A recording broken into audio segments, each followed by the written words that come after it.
Buenos días, jóvenes.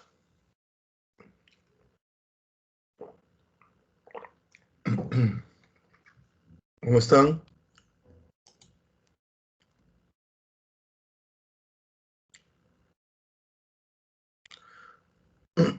Por favor, escriban algo en el chat para ver si el chat funciona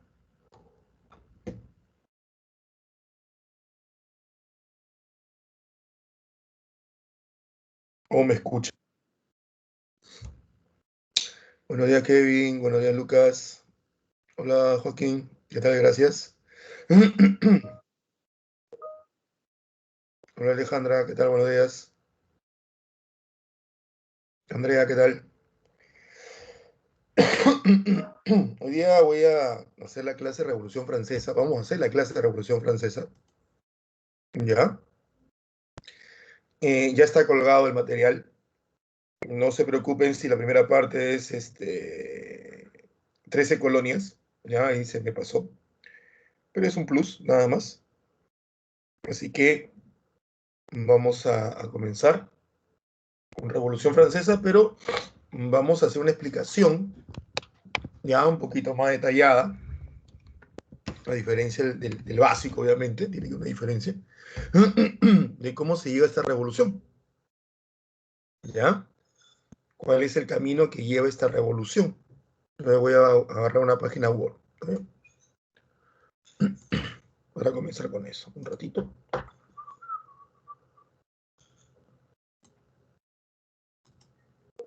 Hola, Cielo, ¿qué tal?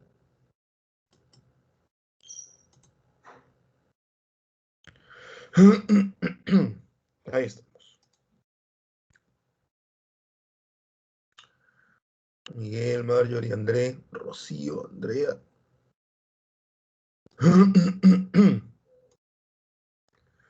Bueno, comparto primero una página Word, ¿ya? Donde vamos a desarrollar un poco. Entonces, hay un PPT, ¿ah? Por si acaso, ya está colgado ya, en PDF. Vamos a poner un poquito más grande.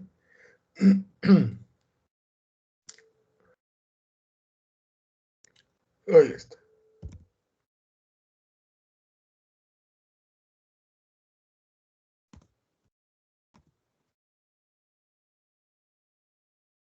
La Revolución Francesa.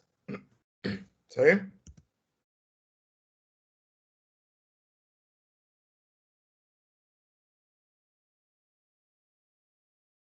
Una pregunta una vez San Marcos hizo de cuántos años duró. Fue una de las pocas preguntas en los últimos que 20 años que San Marcos ha preguntado fechas. ¿Ya? En este caso, el tiempo de duración. ¿Cuántos años duró la Revolución Francesa? 10 años. Lo primero que debemos tener claro es que la Revolución Francesa, perdón, es una revolución burguesa. Revolución burguesa. ¿Ya? Eso es lo primero que debemos tener claro. Es una revolución burguesa. Ahora, acá hay dos palabras que debemos desarrollar. Primero, ¿qué es revolución? Y segundo, ¿por qué es burguesa? ¿Sí? Esos son los dos que debemos desarrollar. Así que vamos a desarrollarlos.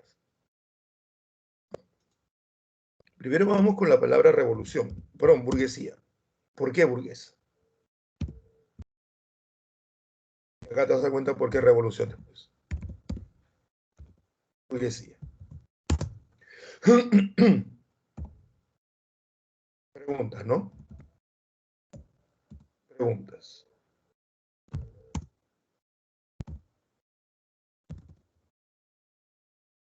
¿Qué impulsó la revolución? ¿No? ¿Por qué impulsó la revolución? ¿Qué buscaba obtener con la revolución? Preguntas. Las respuestas, ¿no? La burguesía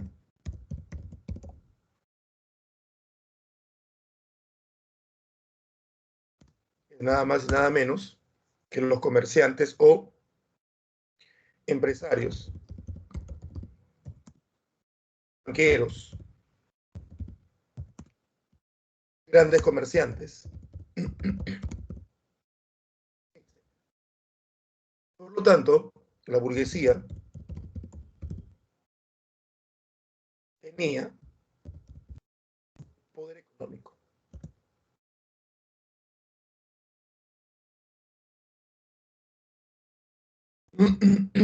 El problema,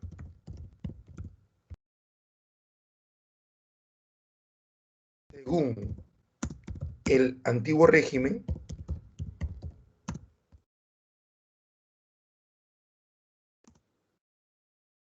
formaban parte del pueblo. ¿Y por qué es un problema eso? Por lo siguiente.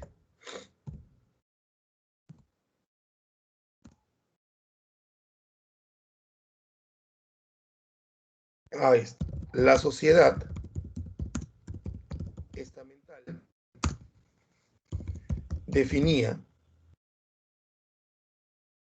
a las personas según su origen.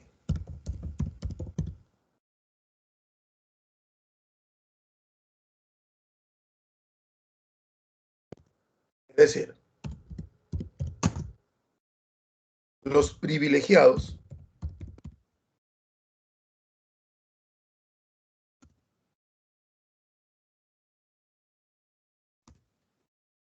disculpen la burrada, ahora sí, o nacidos para mandar, es el rey, la nobleza, al alto clero,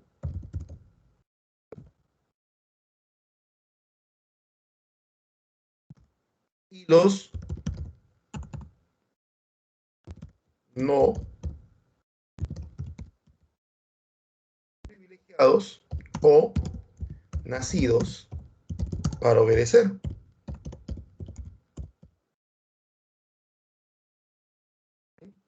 Y aquí tienes al pueblo. El pueblo en realidad vendría a ser otra cosa que los no nobles, ¿ya? El pueblo vendría a ser todo aquello que no es noble. Entonces, dentro del grupo pueblo tienes a la burguesía,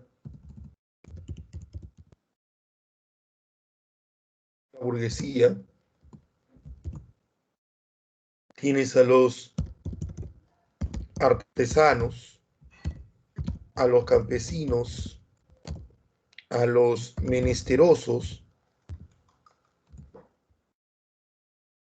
un largo etcétera. Y un largo etcétera. La sociedad estamental, hay que entender esto, la sociedad estamental, ¿ya? Es una forma de sociedad que tiene sus orígenes en el feudalismo, donde la división de los seres humanos no pasa por la riqueza, como es la sociedad actual, sino que pasa por el origen. Si estuviéramos en la sociedad estamental, ¿ya? Sociedad estamental. Si estuviéramos en esa sociedad, no pedirían privilegios los que pueden pagarlos. Como decir, quiero que traigan la vacuna rápido y que la vendan los privados, porque yo tengo el dinero para comprar la vacuna, ¿no? O sea, me molesta de que el Estado se demore mucho. Yo quiero que el privado traiga, porque yo puedo pagarlo. Y yo voy a ir a un laboratorio y yo lo voy a pagar. Entonces yo quiero inmunizarme. ¿Está mal eso? No. Es mi vida la que está en juego. Quiero hacerlo. ¿Estamos de acuerdo? Y que el Estado se preocupe por aquellos que no pueden. Si estuviéramos en la sociedad estamental, la cosa sería muy simple. El rey se hubiera inmunizado y la nobleza serían los primeros en inmunizarse. Y tú y yo, que no somos nobles, nos quedaríamos calladitos, porque ellos son mucho mejores que nosotros. Porque no existe el concepto de igualdad. No existe el concepto todos. ellos están por encima de nosotros y por lo tanto ellos deben inmunizarse primero. ¿Por qué? Porque es su derecho de nacimiento.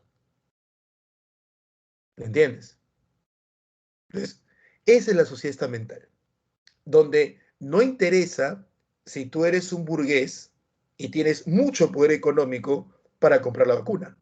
Aquí lo que interesa es que primero deben vacunarse los considerados mejores, los que supuestamente Dios, desde su nacimiento, designó que ellos deben gobernar y que ellos son un grupo humano muy por encima de nosotros, sin interesar si tienes o no tienes el poder económico. Esa era la sociedad estamental. Entonces, en este caso específico, ¿no?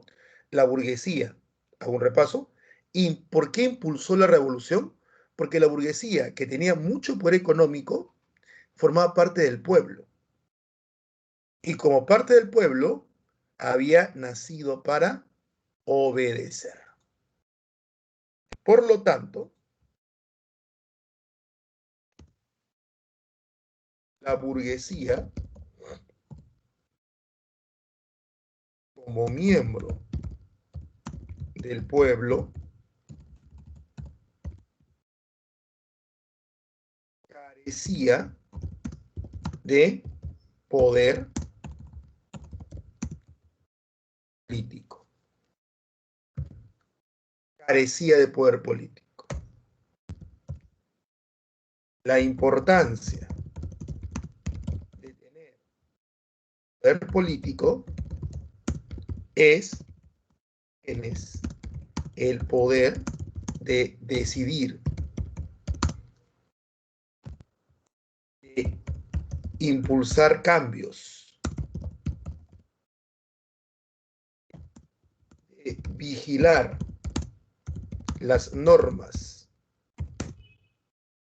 de beneficiar a tu grupo. Todo esto que estoy colocando aquí, la burguesía no lo tenía. No lo tenía. Lo tenía solamente la nobleza. La burguesía, por lo tanto, impulsa la revolución porque desea poder político.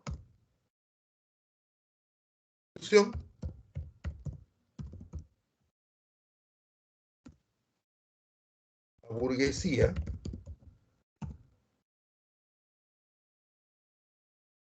impulsó la revolución porque deseaba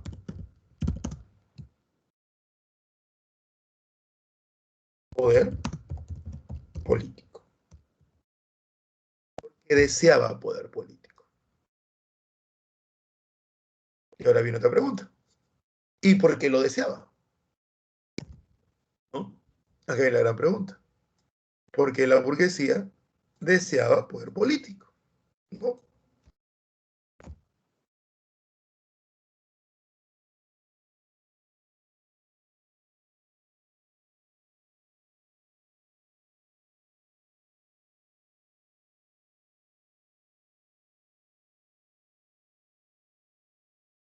¿Por qué la burguesía deseaba poder? ¿Por qué ahora? ¿Por qué en el siglo XVIII? ¿Por qué no antes? ¿Por qué no después? ¿Entiendes? ¿Por qué deseaba poder político? La respuesta, yo como el ascenso al poder político por parte de la burguesía inglesa, siglo XVII, había generado cambios en dicho reino. Y uno de los más resaltantes fue la revolución industrial.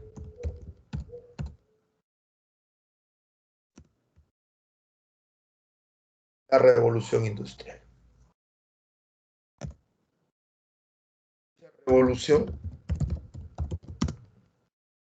permitió que la burguesía inglesa tuviera más poder económico, más poder económico.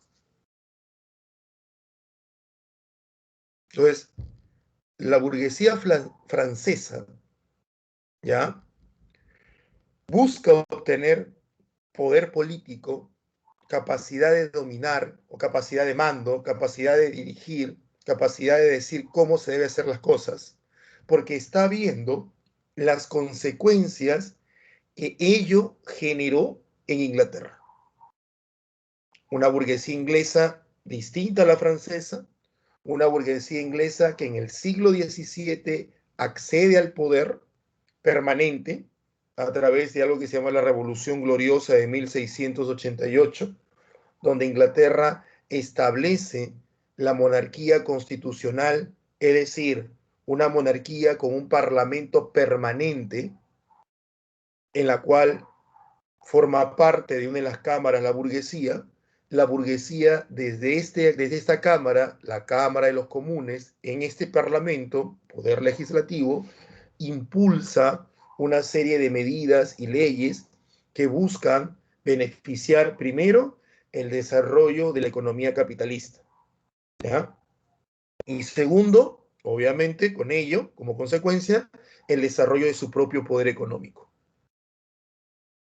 En este intento de desarrollar el poder económico, se dan cuenta los ingleses que tienen un pequeño problema, gran problema, y es que la producción de mercancías de la cual ellos viven es limitada por la forma de producir, que es artesanal, que es a mano.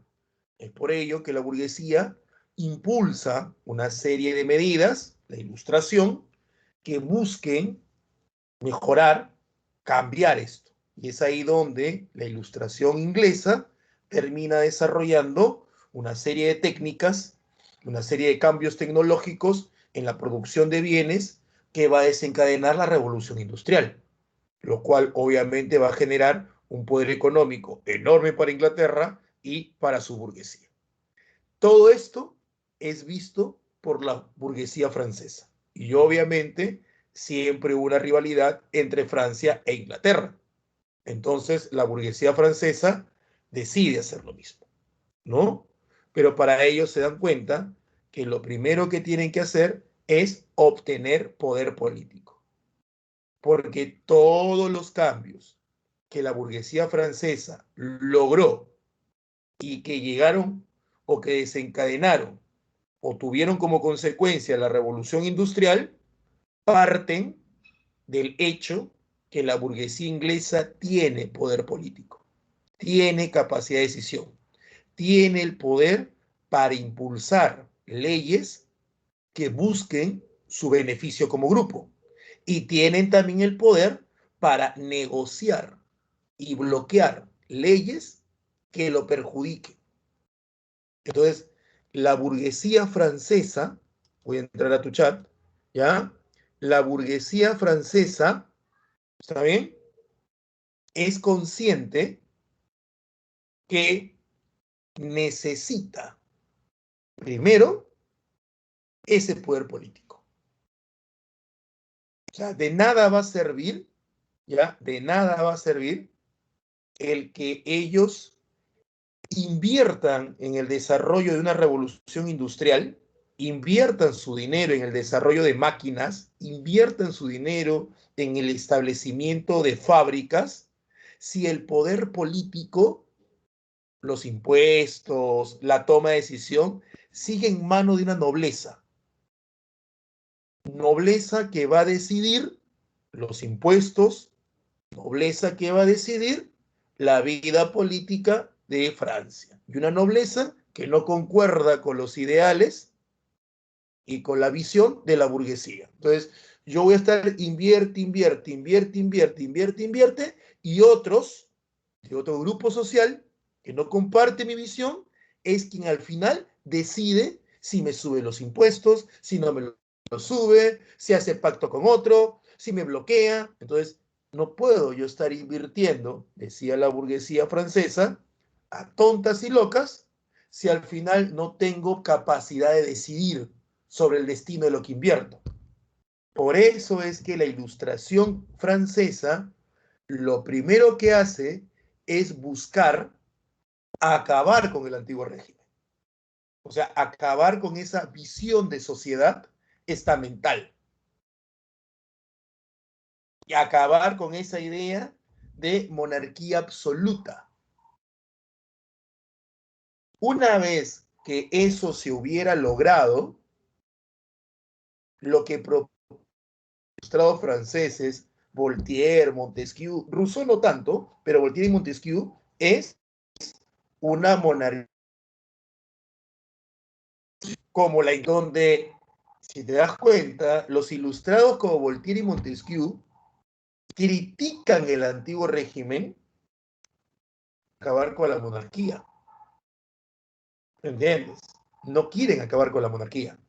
Critican el antiguo régimen, pero no quieren acabar con la monarquía, porque se han dado cuenta de que teniendo un rey se puede gobernar.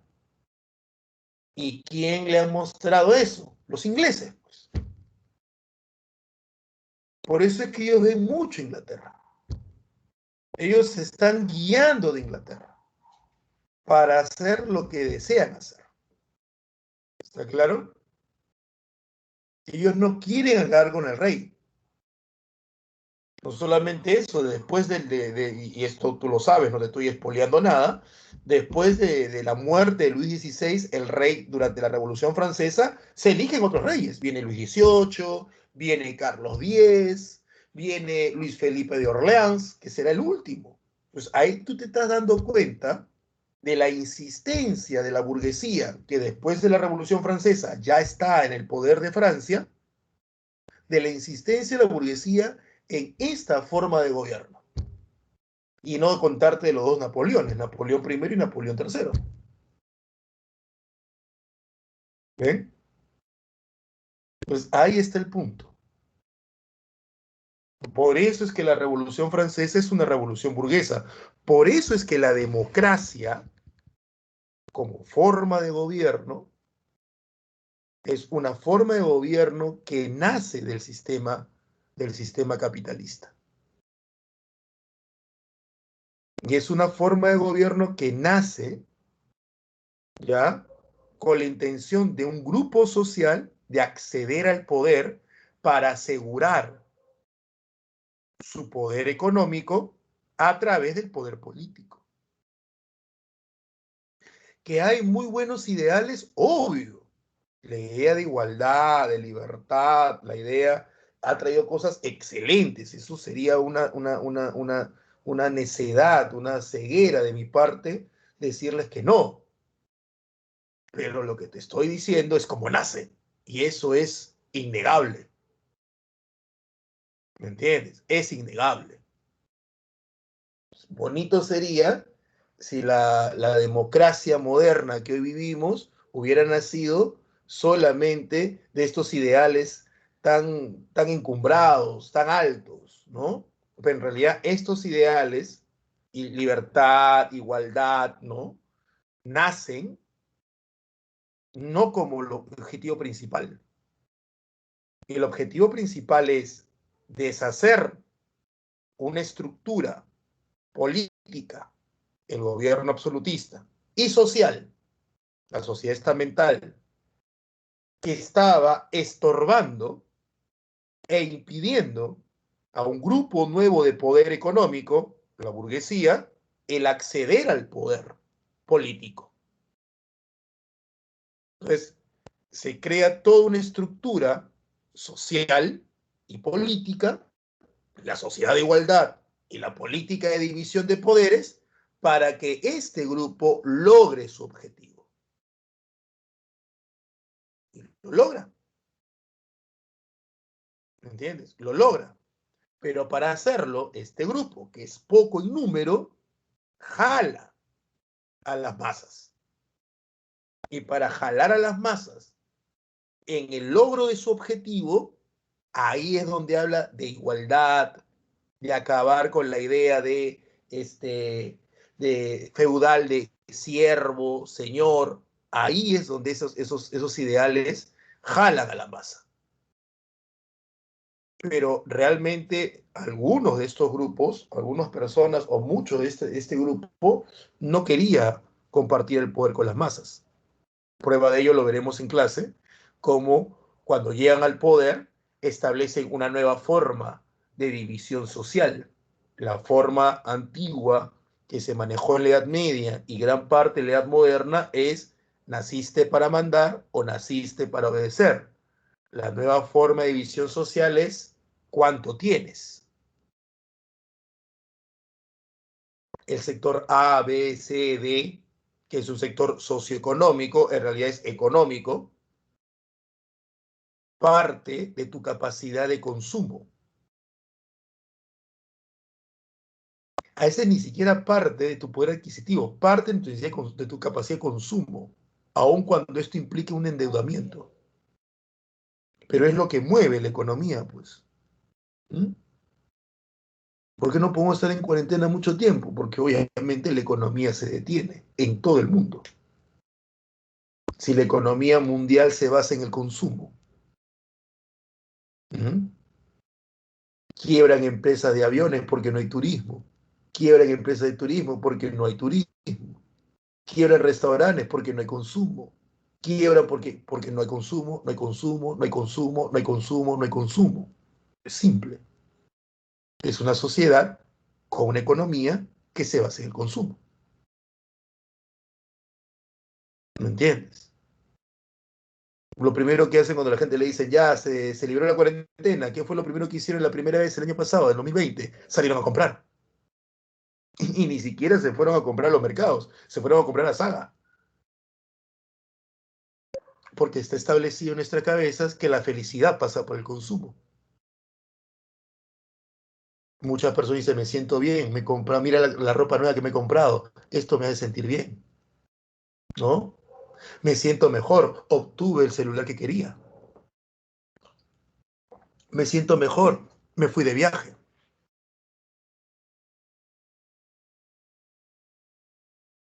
Y en los últimos tiempos ha venido una forma, discúlpenme que tome este paréntesis ya, en base a crítica, pero en la sociedad no peruana, sino capitalista mundial, ha venido una tendencia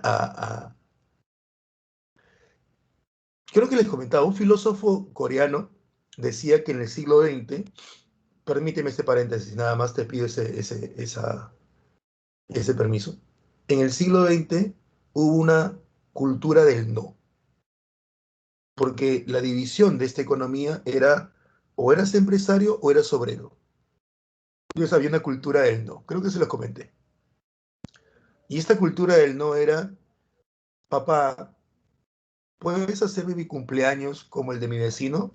Y papá decía, no, no hay plata. Tú tal vez no lo has vivido, lo ha vivido tu papá o lo vivió tu abuelo. Papá, ¿puedo comprar un pollito a la brasa? No, en casa hay comida. ¿Qué crees tú? ¿Que yo voy al baño y boto dinero? No, no, no. En el siglo XXI, dice este filósofo en esta crítica al sistema capitalista y a la sociedad, hay una sobrepositivismo. Todo es sí, todo es sí, ¿no? En un minuto que voy a calcular, si no se me apaga la computadora. Es, papá, ¿me puedes dar el cumpleaños que yo quiero? Y ahora dicen, sí, hijito, hoy sí, sí lo voy a hacer. No tengo el dinero, pero voy a trabajar duro para que tú tengas el cumpleaños que yo nunca tuve, porque tú mereces tener lo que yo no tuve. Que viene un problema. El papá o la mamá trabajarán duros para darle el cumpleaños, el viaje que el hijo supuestamente merece, ¿no? Pero en ese proceso, el papá verá menos al hijo, la mamá verá menos a la hija. ¿Por qué? Porque están trabajando más. Al final será un día bonito, pero en el proceso dejaron de compartir. Voy a trabajar más para poder yo irme de viaje, porque me merezco las vacaciones. Y no en mi casa, no. Tiene que ser en una de las playas que he visto que mis amigos comparten en el Facebook o en el Instagram. Así que yo voy a trabajar duro, voy a sacrificarme y sacrificar muchas de las cosas para luego irme a la playa, irme a ese descanso merecido y obviamente tomar fotos, porque me lo merezco, porque yo todo lo puedo. El sobrepositivismo. Tú puedes trabajar, puedes estudiar, hacer una maestría, dos maestrías, estudiar inglés, portugués, alemán, aparte de tener un canal de YouTube, aparte de ser youtuber o tiktokero, y puedes hacerlo todo. Porque todo está en tu cabeza. ¿Has escuchado esa, no? Todo está en tu cabeza. Porque solamente te limita tu mente. Falso. No podemos hacer todo. ¿Entiendes? No podemos hacer todo. Entonces, es una crítica que es en la sociedad actual, ¿no? Que proviene de esta sociedad, de este tema. Ahí nace este tema, ¿no? Acá dice que dicen, y su reggaetón no se olvide, y hay gente que se ha reído, hay gente que se ha molestado.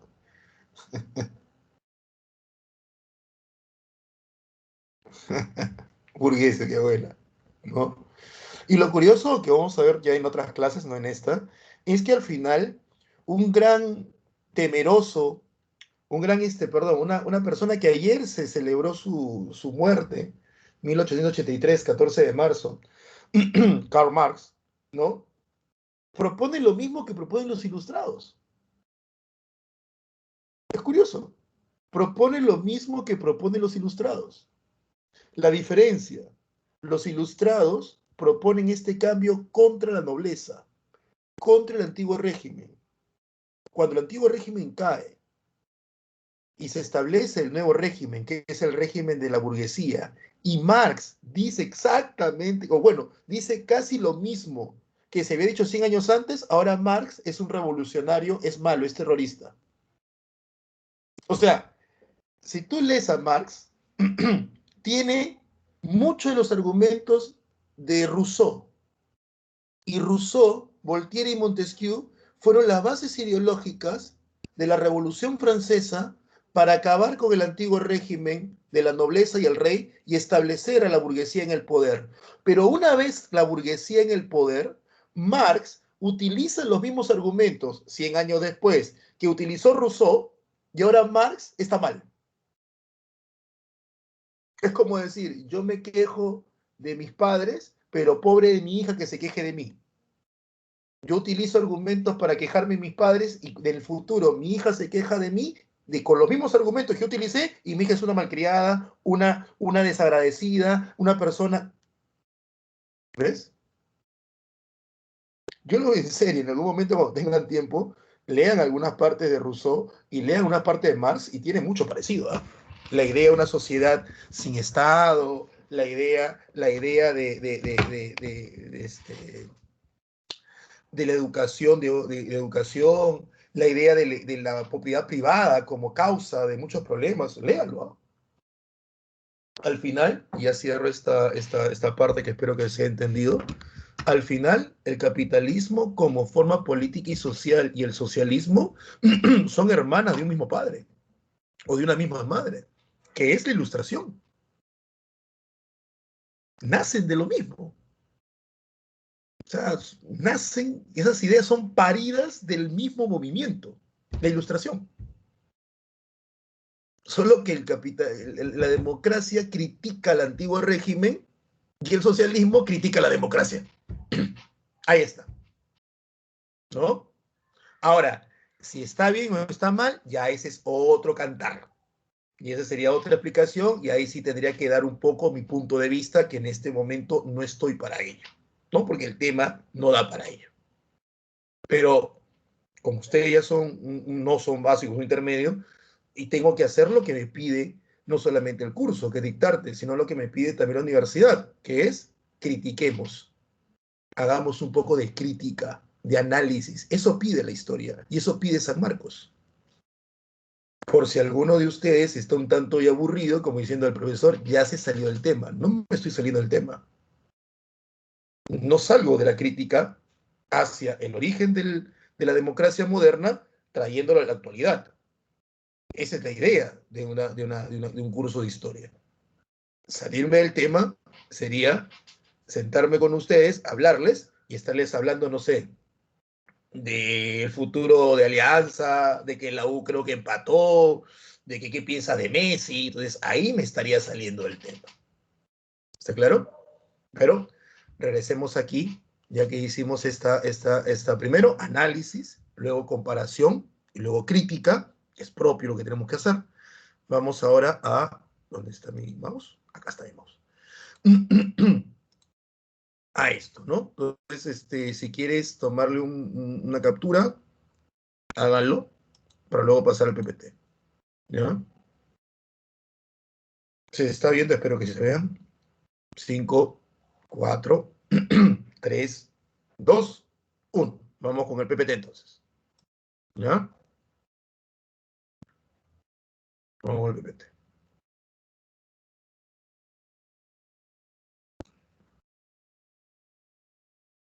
¿Se entendió toda esta parte? Bueno, la parte que se escribió, la de la crítica es otra cosa. ¿Se entendió? El por qué la burguesía quería. Gracias, Alessandro. Gracias, gracias. Esa es la idea, que se entienda. ¿Ya? Fecha y nombre, olvídate, eso entra en la memoria rapidísimo. La cosa es que tú entiendas, porque es como uno siempre dice, ¿no? ¿Para qué estudio esto? ¿No? ¿Para qué lo estudio? Y es ahí, ¿no? Ahí está, gracias, Alessandro. Tiene el nombre de uno que fue un gran jugador italiano. Creo que la lluvia del Inter, no me acuerdo. Vamos.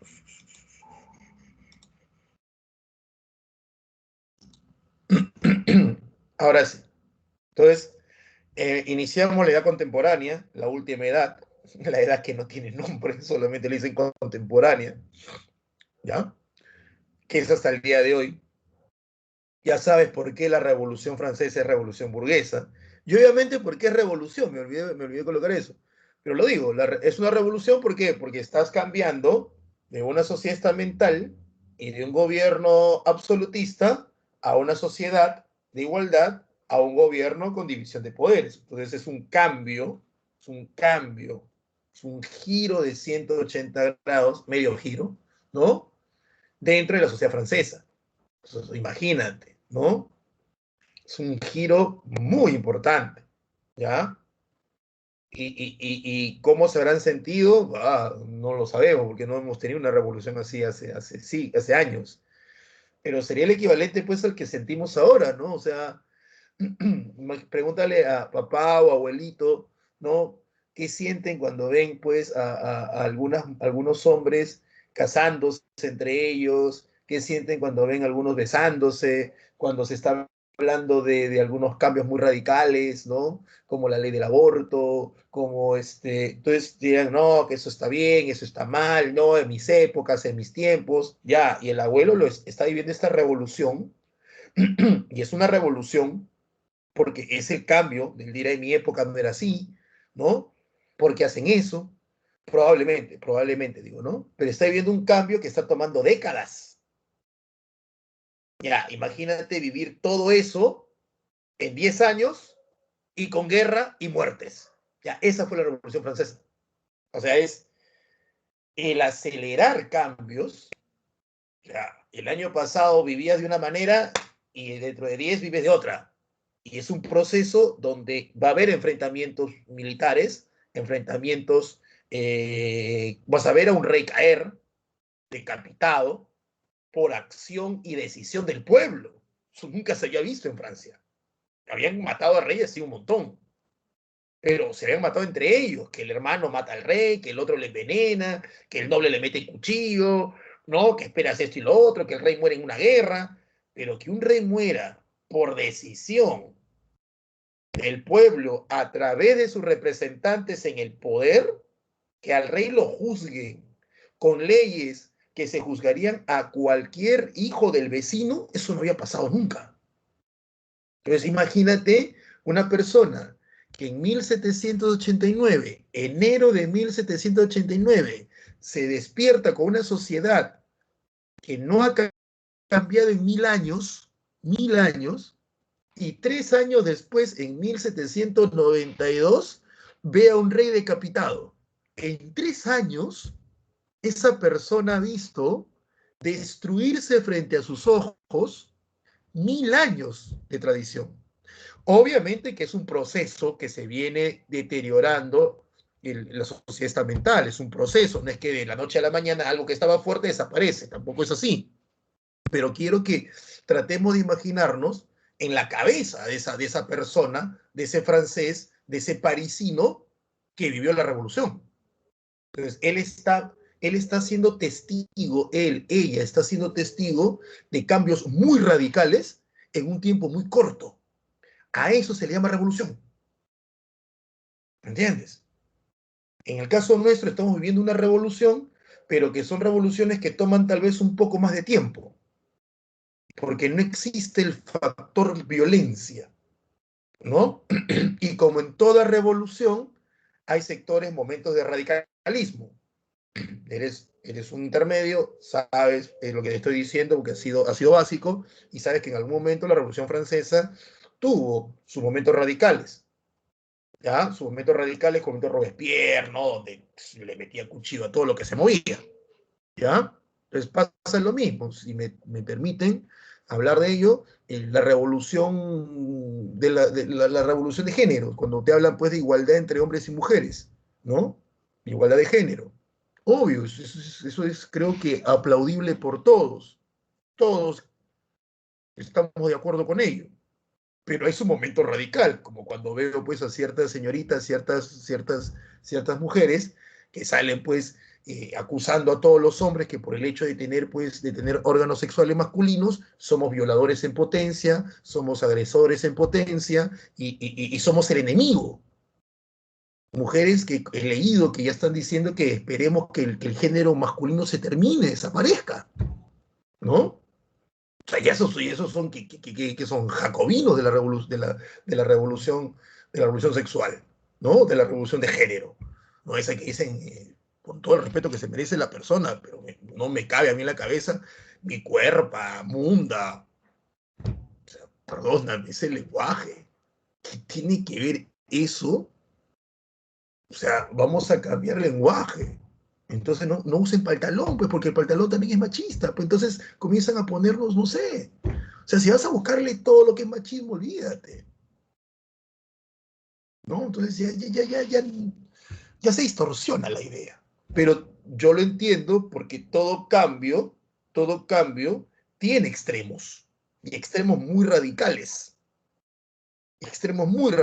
que luego se van poco a poco calmando, poco a poco disminuyendo.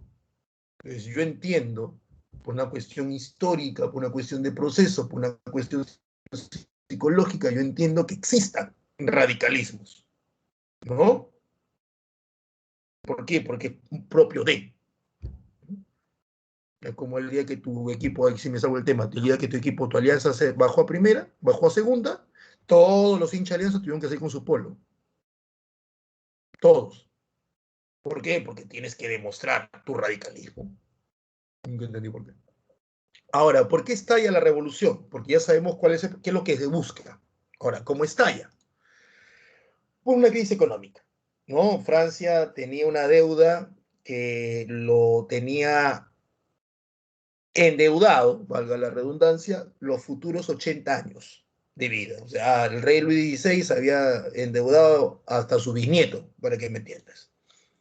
Las deudas eran en la guerra de los 7 años, que ya hablamos en la semana pasada, de esta guerra que se da entre Francia e Inglaterra, que al final Inglaterra gana, y como te comenté, Inglaterra gana y queda mal económicamente. Imagínate, el ganador quedó mal económicamente.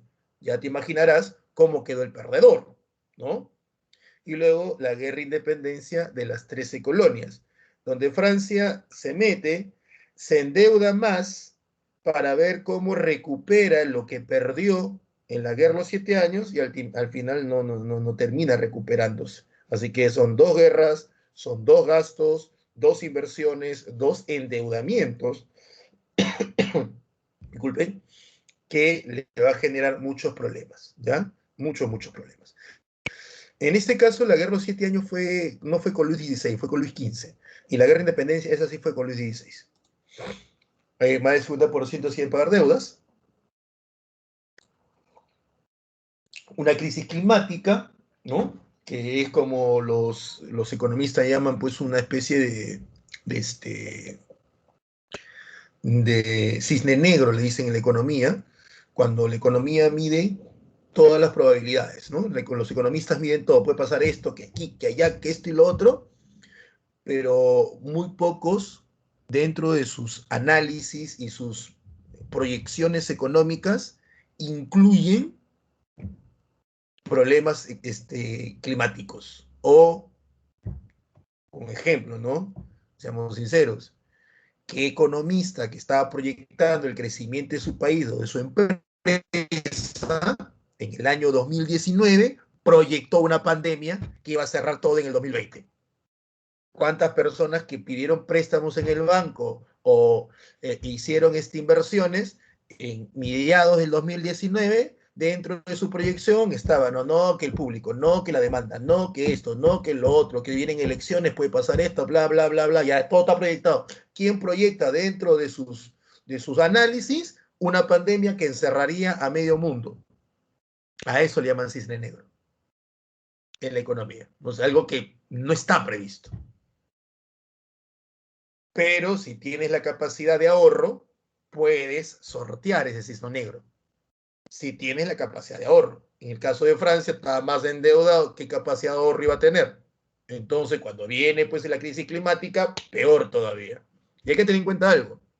El siglo XVII fue el siglo donde por última vez Europa fue azotada por la peste negra.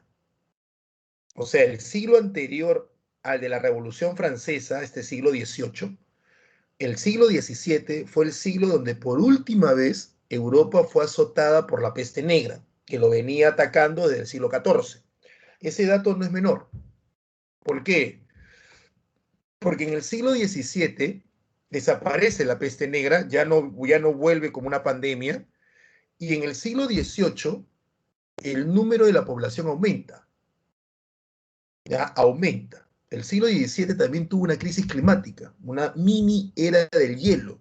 El siglo XVIII no tiene eso, no tiene ni peste negra ni problema climático en su inicio. Entonces, eso hizo que Francia, antes de la Revolución Francesa, Francia multiplicara su número de población de una manera muy impresionante, cosa que no había pasado en 500 años. Multiplica muy rápido su número. Tanto es así que Francia, al momento de la Revolución Francesa, Francia del siglo XVIII, tiene más o menos 28 millones de habitantes. Francia del siglo XVIII. Es bastante. Es bastante. Es mucha gente, donde obviamente más del 80% son campesinos pobres. Y es en ese momento, con una Francia con una explosión demográfica muy grande, con un gobierno inepto, porque eran ineptos los nobles, ya que los nobles, como tenían seguro el gobierno, ya que nacieron para mandar, no se preocupaban en prepararse para el gobierno, porque ellos estaban seguros que siempre gobernarían, así que no se preparaban, no estudiaban. Eran pocos los que lo hacían, tampoco seamos injustos, algunos sí lo hacían, pero eran pocos. Entonces tienes una población muy grande, tienes un gobierno que no le está haciendo bien. Prueba de ello es que se mete a dos guerras que no debió meterse y que invierte mal el dinero quebrando las arcas francesas, y tienes entonces una economía quebrada, un gobierno incapaz y una población muy grande donde más del 80% son pobres. Y en eso te cae la crisis climática. Un cambio climático pequeño, no como el siglo XVII, pero muy mortal bajo las circunstancias que te he explicado. Francia quebrada económicamente, una población muy grande en número y un gobierno incapaz. Te viene una lluviecita y olvídate, hermano, quedaste mal. Entonces las cosechas se perdieron. Al perderse las cosechas, el trigo aumenta de precio porque cada vez hay menos, ley de oferta y demanda, ante menos trigo, pero mucha demanda porque hay mucha gente, su precio se dispara. A eso súmale los especuladores que viendo trigo se lo guardan para ver si aumenta más el precio y venderlo mucho mejor y tener más dinero. Entonces todo esto va sumando, ¿no?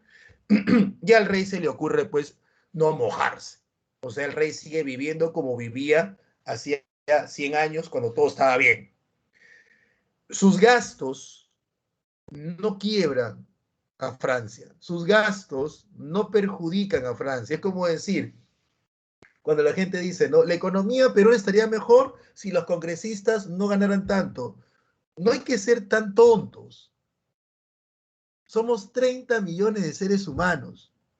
¿Tú crees que si el congresista dejara de ganar 20.000 y se bajara a 5.000, ese 15.000 que se le quita, que son 1 o 2 millones al año, ¿tú crees que eso va a ayudarnos en algo a los 30 millones? No va a ayudar. 1 o 2 millones no va a ayudar. Ahora, que sería un gesto donde la gente se siente que el otro está comprometido, esa es otra cosa. Que es un gesto político, que se vería bonito, que no ganen su ganasta, que no ganen su ganasta a fin de año, esa es otra cosa. Pero que me digan que 1 millón de soles, 1 millón de dólares en el Perú va a hacer una diferencia por una economía como la nuestra, eso es falso. El Perú no maneja 1 millón de dólares. Manejamos cientos de millones como país, miles de millones como país en inversiones. Pero es así. Pero entonces la gente, ¿qué pide? Pide gestos, ¿no? Pide gestos. No te vacunes primero. ¿Entiendes? No hagas este negocio con tu familia. Gestos, ¿no? O sea, tú no debes hacer eso. Entonces, el rey de Francia no debió hacer tanto despilfarro o demostrar que todos se tenían que amarrar el cinturón y él no. Entonces, a él lo que lo termina perdiendo la popularidad del rey Luis XVI, perdón, es que él no hace gestos políticos. Comerte el pan con chicharrón es un gesto político. Él no hace gestos políticos. ¿Me entiendes? Aunque este gesto no sirva de nada, porque que el rey deje de comer su banquete no va a mejorar la economía francesa. La economía francesa estaba quebrada por algo mucho mayor, pero es un gesto. El que María Antonieta dejara de hacer bailes no iba a mejorar la economía francesa. El que María Antonieta dejara 1 año de hacer bailes no le ponía un pan en la mesa a todos los franceses. Se lo pondría 10, 100, 1000 franceses en París y el resto. Y el resto.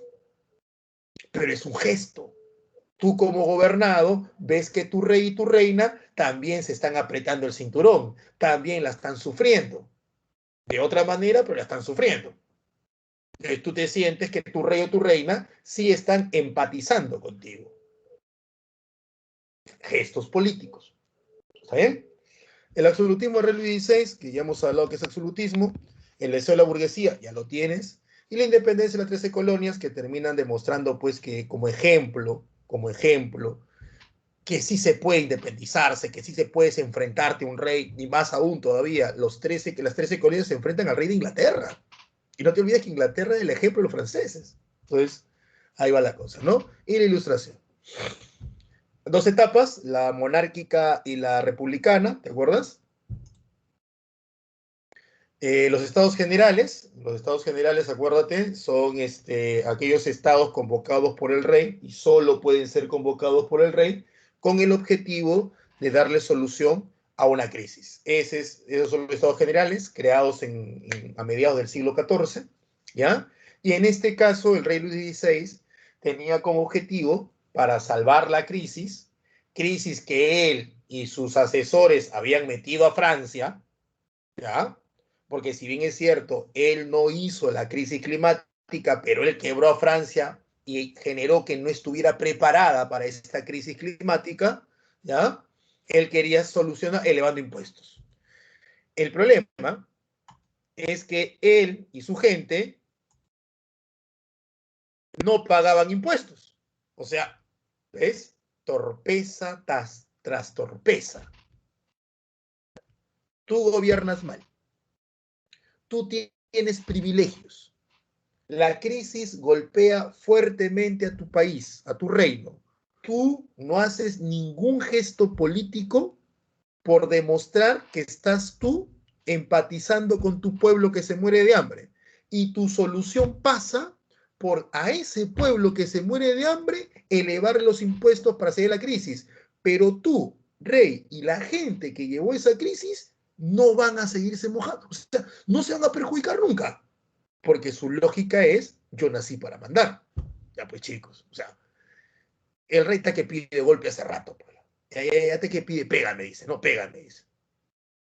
Entonces, esta revolución, ya si no estallaba esta revolución, ya pues si esto no genera un estallido, no sé qué genera, pues, ¿no? Realmente no sé qué genera. Y esta gente no sé qué tiene. Si no hubiera hecho una revolución, esta gente no sé, pues. Escucha reggaetón, no sé qué tendría en la cabeza para que no haga algo, pues, ¿no? Sería bien coherente, ¿no? Problema del voto.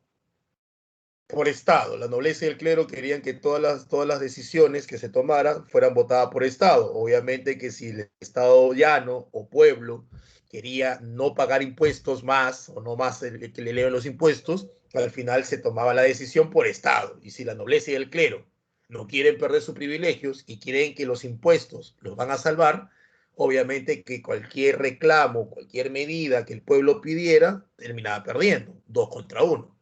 Por eso que el pueblo dice que sea por persona, ¿no? Esto lo lleva a una discusión que termina con la ruptura de los estados generales cuando los representantes del pueblo se van de la reunión y se juntan en un salón donde los nobles practicaban un juego, el juego de la pelota.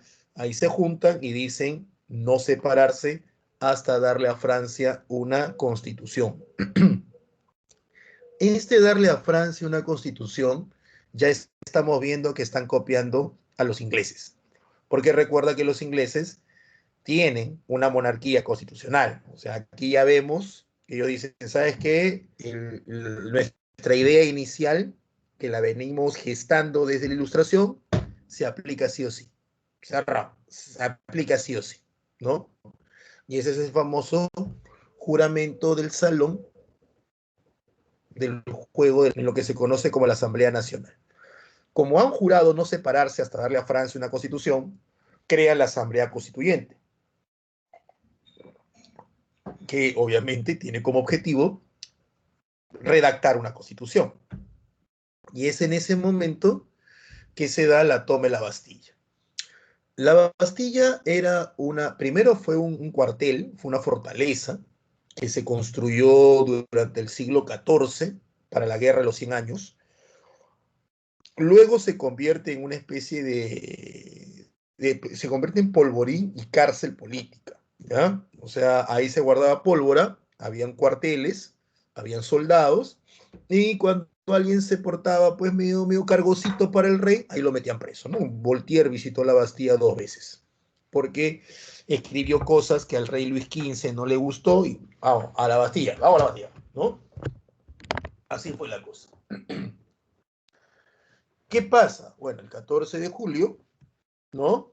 Eh, la gente pobre de París amanece con una noticia no alentadora, que el trigo era tan escaso que llegó a valer el pan el salario de un año. Entonces, si encima no tiene sueldo, que el trigo valga el salario de un año ya es demasiado, ¿no? Ya es demasiado. Es por ello que la gente salió muerta de hambre, literalmente. Muchos se morían de hambre en las calles, ¿ya? La gente estaba pues totalmente hambrienta, sale a las calles y no sabe qué hacer. Y es cuando un joven, Camilo Desmoulins, los guía y luego de un discurso los incita a tomar la Bastilla. ¿Por qué la Bastilla? Porque al ser un cuartel, tiene soldados, y los soldados del rey sí estaban bien alimentaditos. Entonces, dentro de la Bastilla había comida. Por eso que la gente se va a la Bastilla. Nada, que la gente va, ¿cómo se llama? A defender la democracia, que hay que sacar a los pobres que están encerrados. No, y la gente no va por eso. La gente va porque tiene hambre, lo más básico. Tengo hambre. ¿Tú crees que se van a poner a pensar de que están haciendo un hecho simbólico? No, tienen hambre, punto. Y quieren comer, que es algo muy normal y entendible. Y los que se le unen, porque obviamente una masa de personas hambrientas, ¿no? Armadas de palo y piedra, no iban a tomar un cuartel, o sea, mucho menos una fortaleza, ¿no? Se les une la Guardia Nacional. La Guardia Nacional fue creada por la burguesía para enfrentar a los ejércitos del rey. Por lo tanto, la Guardia Nacional sí tenía armas, sí tenía cañones, o sea, sí podían atacar la Bastilla. Y ellos también querían atacar la Bastilla. ¿Por qué la querían atacar? Porque teniendo armas y cañones, tenían poca pólvora. Entonces necesitaban abastecerse de pólvora. Y no es que tú vas a una tienda y las compras. Entonces la Bastilla sí tenía pólvora. Entonces ellos, ¿qué dicen? La atacamos, gastamos nuestra pólvora, pero lo que vamos a obtener es mucho mayor. Como decir, gasto 5 soles para obtener 20 de ganancia. Y es ahí donde ellos se les juntan. Y ahí pueden comenzar a atacar con cañón y todo lo demás. Y obviamente, pues, la Bastilla no tenía un gran número de soldados, un número pequeño, que no resiste demasiado y al final cae.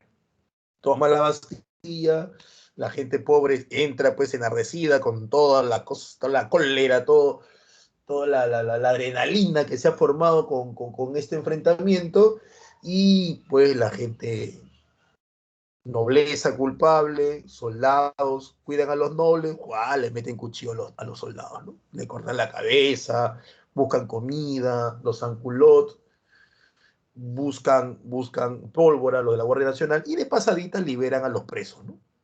Así fue la toma de la Bastilla. No fue algo tan elucubrado, tan preparado, no fue tanto así, ¿no?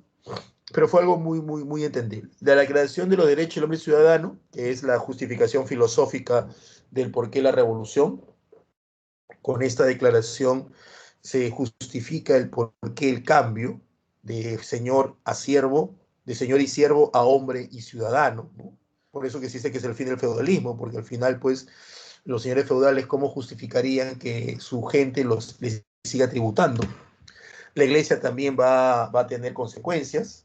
Se hace el clero juramentado, donde los sacerdotes tienen que jurarle primero fidelidad y lealtad al Estado, no a la iglesia. No te olvides que la iglesia es una institución que tenía sus todavía elementos feudales y justificaba el poder de los poderosos, en especial el alto clero.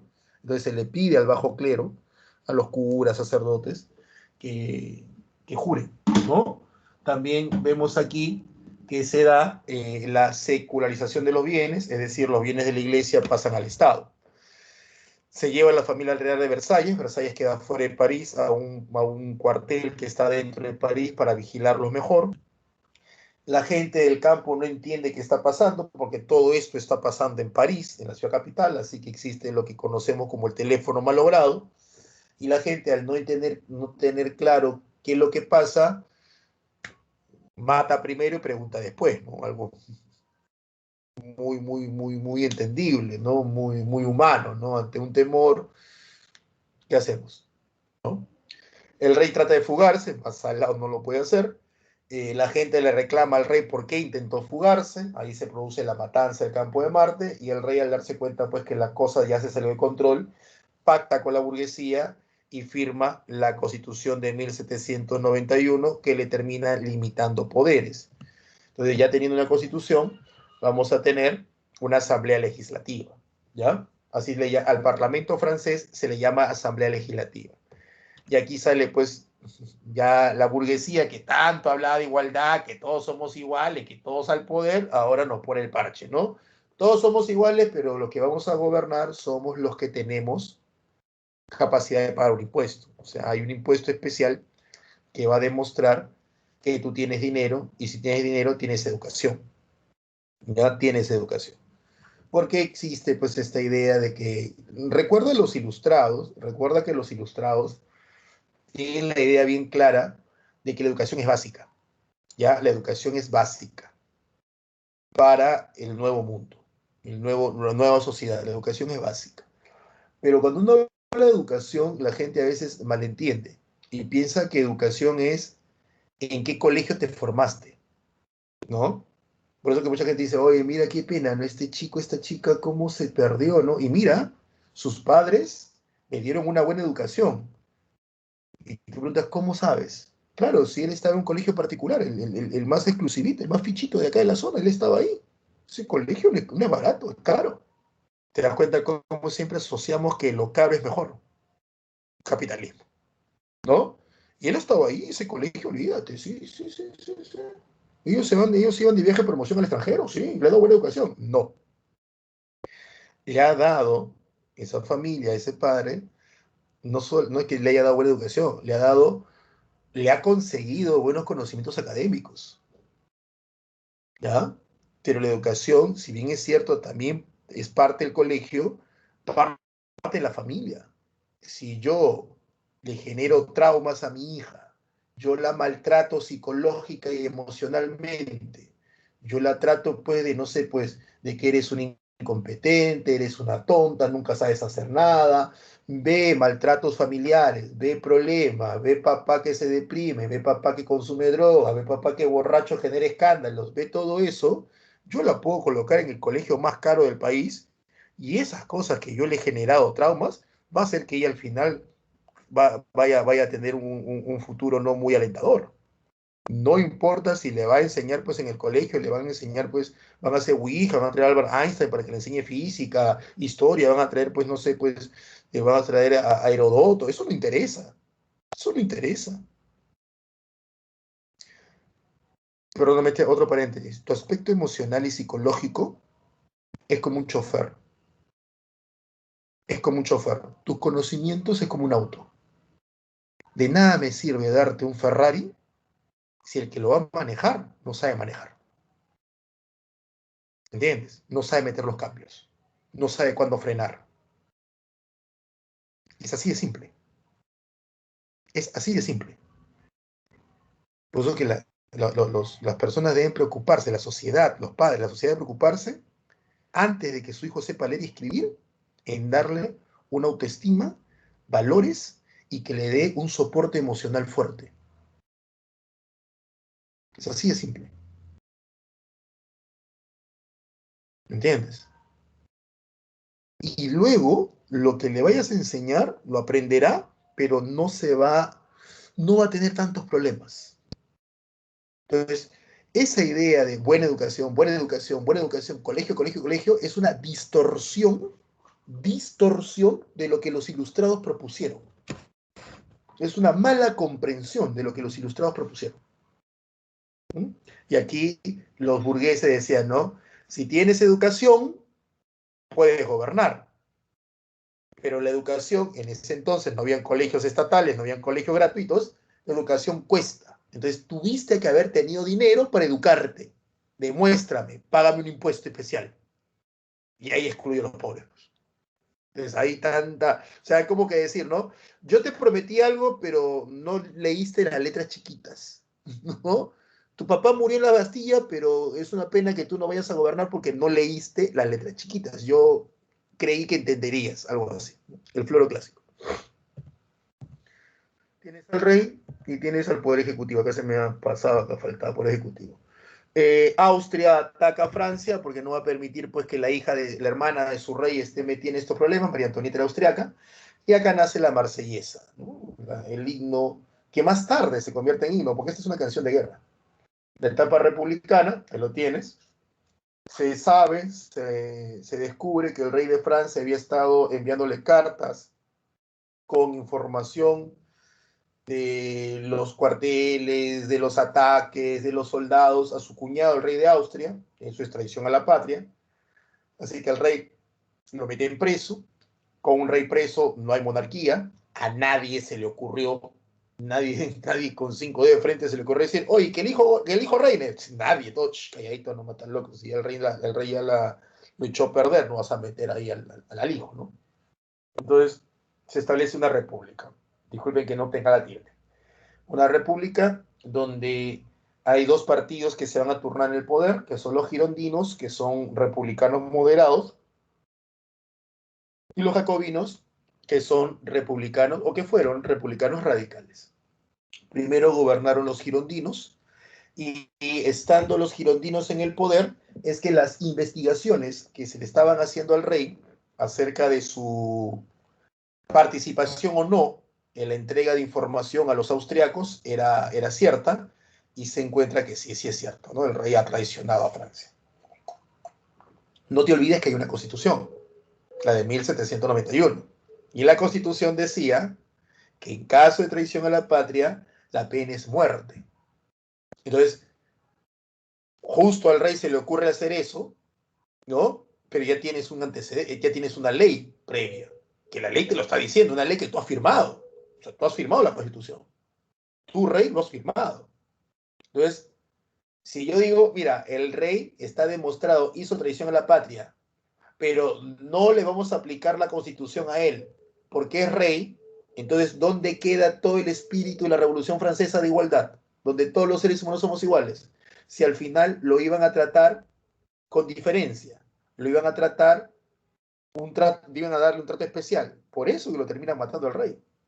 Porque es como que diga, yo te advertí, no lo hagas, ¿ya? No lo hagas. Y te lo digo delante de todos. Y lo haces. Pues, o sea, me obligas a tener que aplicar el reglamento. Porque ya te advertí delante de todos. No puedo deshacer lo que ya advertí. Y es por eso que le cortan la cabeza al rey, ¿no? Obviamente, cuando le cortan la cabeza al rey, pues ya las monarquías europeas, ahí sí, no, ahí sí. Y no, no, ya demasiado, demasiado, ya esto ya se está haciendo control, ¿cómo le van a meter cuchillo a un rey? Es ahí donde las monarquías europeas forman una coalición, que son las alianzas militares, porque consideran que ya la Revolución Francesa ya se salió de control, totalmente se salió de control, ¿ya? Entonces, eso es lo que pasa, eso es lo que sucede. Se forman tres comités, ¿no? El Comité de Salud Pública, que se encarga de gobernar Francia, el Comité de Seguridad Nacional, que es el encargado de capturar a los traidores y los espías, y el Tribunal Revolucionario, que es el encargado de llevar a juicio a los espías y traidores para ver si es que realmente han cometido lo que se está acusando. Cuando entran los jacobinos al poder, estos son los radicales. Esto sí, olvídate. Aquí es el sector bajo del pueblo, dominado por Robespierre, dominado por Marat en algún momento, que la gente, pues aquí vas a mover pues todos los odios, ¿no? Como cuando tú escuchas a un candidato que dice, conmigo en la presidencia no habrá corruptos, conmigo en la presidencia voy a acabar con la corrupción, voy a hacer que suba el sueldo, voy a hacer que esto y lo otro. Y a la pregunta, ¿y cómo lo va a hacer? ¿Cómo lo va a hacer? ¿Cuál es tu plan económico para hacerlo? ¿De dónde? ¿Mm? Entonces, mucha gente dice, no, que entre él o que entre ella, porque ellos van a ser radicales y van a acabar con la corrupción. ¿Cómo? Llevando a la cárcel a los corruptos. Pero si la sociedad es la corrupta, ¿cómo piensas cambiar la sociedad? Llevando a la cárcel a los corruptos, pena de muerte a los corruptos. O sea, ¿qué estamos? En la época de Robespierre. Y mucha gente lo quiere. ¿Por qué? Porque dice, no, el Perú necesita tomar fuerte, mano dura. Pero te das cuenta que estás votando por alguien que te está prometiendo algo que es una venganza, pero que no te está solucionando. Y es como decir, tengo cucarachas y las estoy matando. Yo sé cómo matarlas, pero siguen llegando y las estoy matando y las voy a matar, las voy a matar. No las voy a agarrar, las voy a meter en una cajita, no, las voy a matar, las voy a matar. Pero nunca me dices ¿cómo vas a averiguar de dónde están las cucarachas y cómo vas a acabar con el origen de las cucarachas? Y lo otro es peor, mientras matas cucarachas no me estás diciendo cómo me vas a de comer. ¿Cómo vas a generar las condiciones para que la casa se siga manteniendo? Te vas a dedicar solamente a matar cucarachas. Entonces, en la familia, el que tiene fobia a las cucarachas votará por ti, pero no está pensando si es que tú, que vas a prometer matar cucarachas, vas a traer también comida a la casa o las condiciones para que la casa se sostenga. Pero nunca estás diciendo que vas a acabar con el origen de dónde provienen tantas cucarachas. Así es simple. Hay gente que te promete cosas que no sabe ni cómo lo va a hacer. Porque al final tienes esta, ¿no? Yo te prometí que te aumentaré el sueldo, sí, pero ahora que he ingresado al poder me doy cuenta que el presidente anterior se gastó la plata, entonces no te puedo prometer lo que te prometí que iba a pasar, porque el anterior tiene la pregunta es, ¿cómo te metiste a una postulación al gobierno sin saber realmente cuánto dinero había? ¿Cómo prometiste algo sin tener conciencia plena de que podías cumplirlo? No, es que el otro tiene la culpa. Y esa es clásica, ¿eh? Alcaldes, gobernadores, no el otro, no el otro, no el otro, y todos se tiran la pelota y nunca cumplen lo que prometieron. ¿Mm? Ahí está cuando tú juegas y manipulas al pueblo. Al final matan a María Antonieta, ¿no? A Danton, que fue un amigo de Robespierre, porque ya Robespierre se corrompe, Robespierre se corrompe en el sentido que la vanidad le gana, ¿no? Y radicaliza todo, pero al final, pues hasta el pueblo en la espalda porque ya exageró. En la reacción termidoriana, que es la reacción por la cual ya acaban con Robespierre y con su gente, estuvo bonito al inicio su radicalismo, pero ya mucho tiempo, tanto radicalismo no es bueno, mucho tiempo.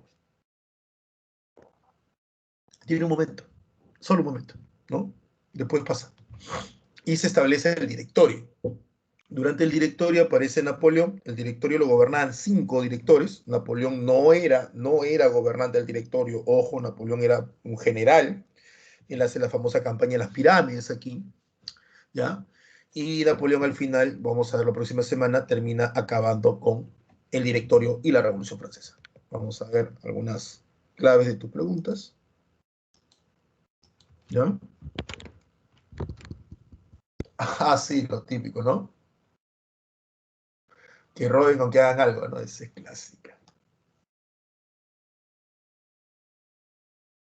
Esa es la clásica. A ver, ¿qué más han preguntado acá? No sé qué es funado.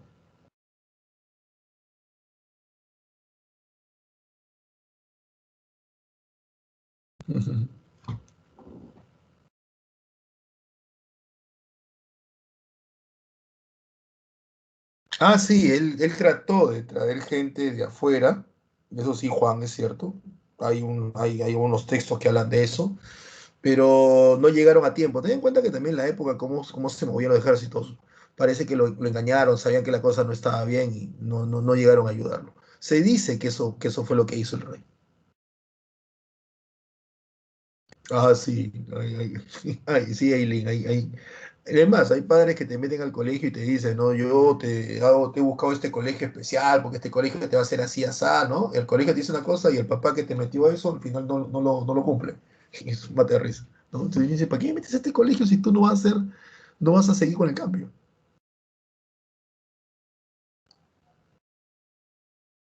Ya, vamos con las claves, ¿eh?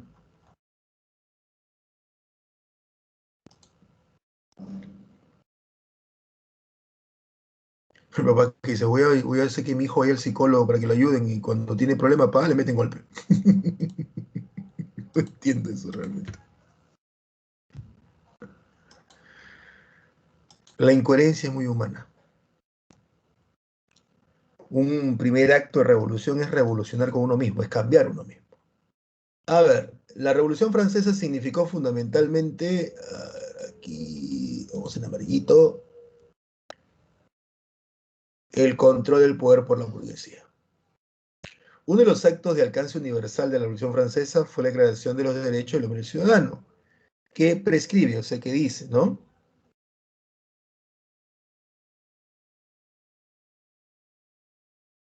Esta es la clave.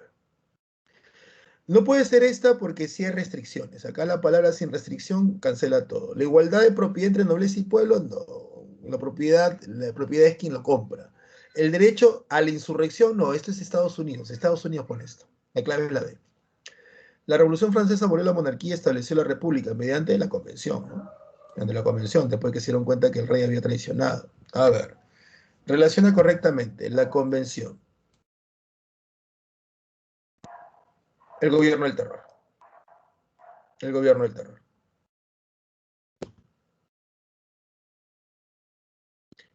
Los estados generales. El problema del voto. El directorio. El 18 brumario, ¿no? Cuando Napoleón entra al poder.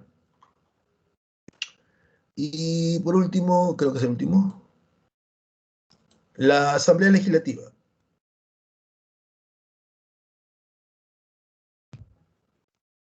Es la batalla de Valpey.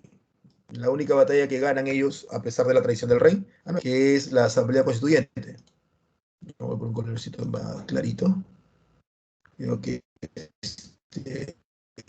este plomito está.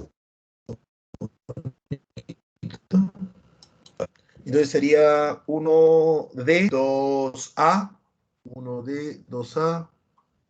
Acá está, esta sería la clave.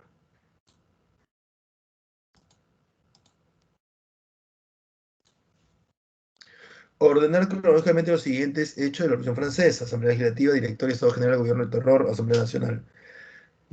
Perdón, Estado General primero, y ahí sigue Asamblea Nacional, 3-5, de ahí sigue Asamblea Legislativa, 3-5-1, 3-5-1, de ahí sigue Gobierno del Terror y Directorios al final. Esta es la clave. ¿Es correcto? ¿El problema del voto se dio en Estados Generales? Sí. ¿La burguesía francesa tenía como modelo el sistema inglés? Sí. ¿El voto censitario benefició a la burguesía durante la... Sí. ¿La marsellesa dio? No. 1, 2, todo menos 4. Esa es la clave. Relacionar, otro relacionar. La Asamblea Constituyente con la Constitución Civil del Clero. La Convención Nacional o la Convención con la coalición. Claro, ahí se forma cuando matan al rey. Y el directorio entonces sería 1B, 2C, 1B, 2C, 1B, 2C, 3A. Esta es la clave. Esta es la clave. Es una vieja fortaleza. Uf. Mira, sé que es la Bastilla porque ya esta clase la he hecho con otro salón. ¿Ya? Así que créeme, si lo lees, bueno, no pierdo mucho tiempo leyendo tanto. Y puedas ir a tu práctica. Acá dice, constituyó en Francia el antiguo régimen una asamblea o junta magna convocada por los reyes para el carácter excepcional, tratar de asuntos urgentes, siguiendo el impulso. Ah, los estados generales. Fueron escritos en 1132 por Robert Leslie, fue prohibido durante... la Marsellesa, que su nombre original es Canción para los Ejércitos del Rin. Ese es su nombre original. Canción para los Ejércitos del Rin. ¿Ya? Luego le conocen como la Marsellesa. Listo, chicos. Repito, la pregunta número 1 es la A, la pregunta número 2 es la D, la pregunta número 3 es la A, la pregunta número 4 es la D, la pregunta número 5 es A, 6 es...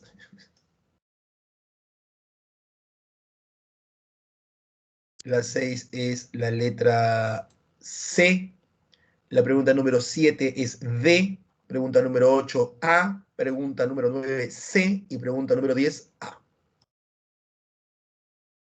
Práctica, por favor. Espero que se haya entendido la clase. ¿Ya?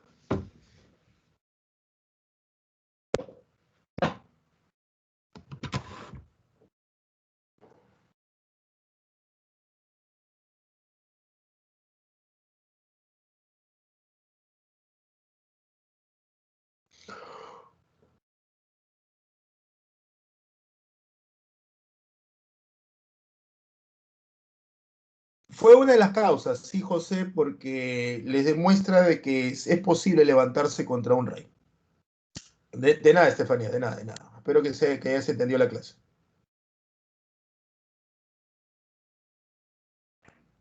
Gracias, Lucero. Tú también, que tengas un bonito día. y un bonito semana. Gracias.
Pasen a su práctica, no lo olviden, por favor.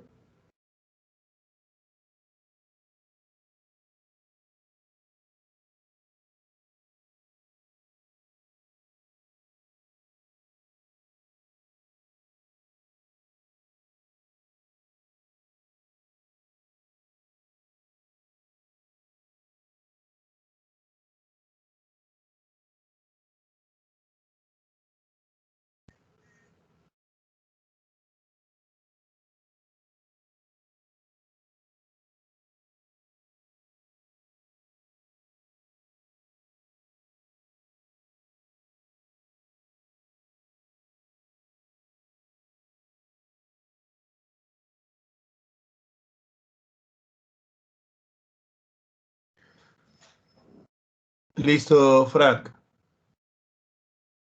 Hasta la próxima. No, milagros. Dime, Juan.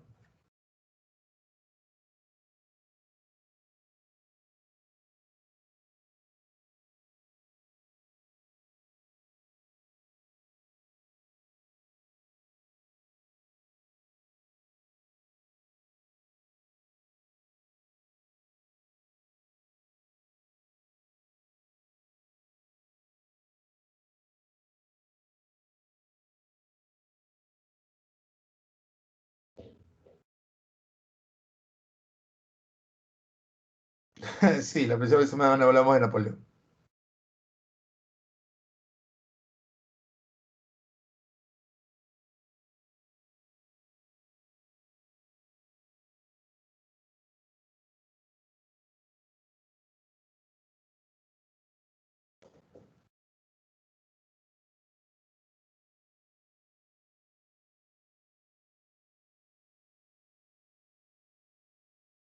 Bueno, José, cuídense. Listo, chicos. Nos vemos la próxima semana. Chau.